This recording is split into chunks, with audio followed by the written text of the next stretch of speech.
So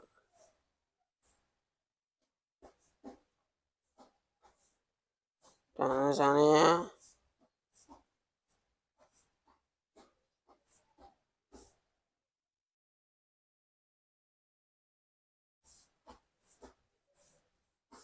unaona, alafu ka click save, na baada ya hapo ukaselect product, labda amanunua moja, lakini alikuja kavutiwa akaongeza akanunua na kifaa kingine kimoja.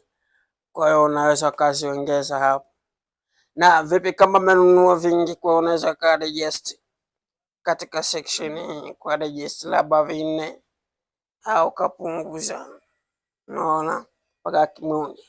Kwa hiyo jumla anatakiwa kulipa 1,450,000.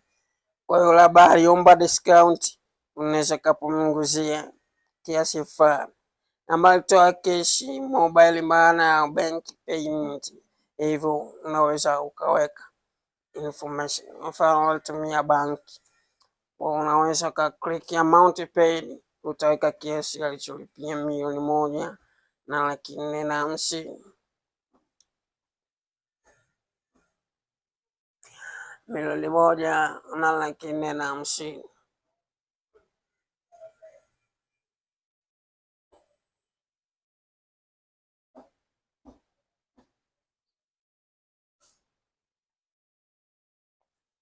Na baada ya hapo unaweza ukaweka maelezo ya receipt na kukiti complete sare. Lakini kama mtu amekuja kununua tu bidhaa, kuulizia bidhaa ili apate kujua bei ya bidhaa peke yake, ili baadaye arudi, tunaita perform. Kwa hiyo unaweza ka choose option ya perform, hakutakuwa na chochote, na unaweza kama mbea atatakiwa alipie kwenye akaunti gani, utaweka maelezo, unaona, hiyo kulipia katika akaunti, na unaweza uka click complete. Click complete, kwa kuna rules zitaonyesha, mfano click complete katika hii processing ni perform. Kwa hiyo utaiangalia jinsi ambavyo inasoma perform invoice hapa, alafu device naona total subtotal hiyo note payment due in Saturdays, sawa.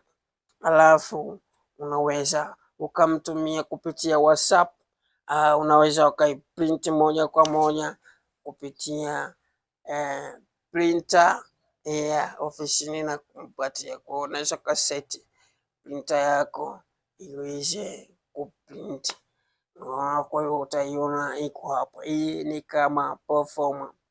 Kwa hiyo ukirudi nyuma utaona kuna nini, perform date ziko hapo.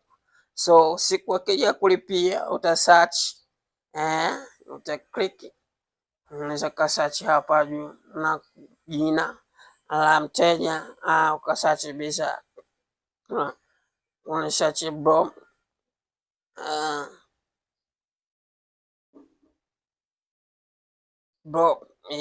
kwa hiyo inaonekana hapo. Kwa hiyo unaweza click, na atakapo click utaangalia kama siku amekuja sasa anafanya malipo au anataka kufanya malipo. Kwa hiyo uta confirm ikiwa amefanya malipo, uta confirm hapa kwa kuandika amount ya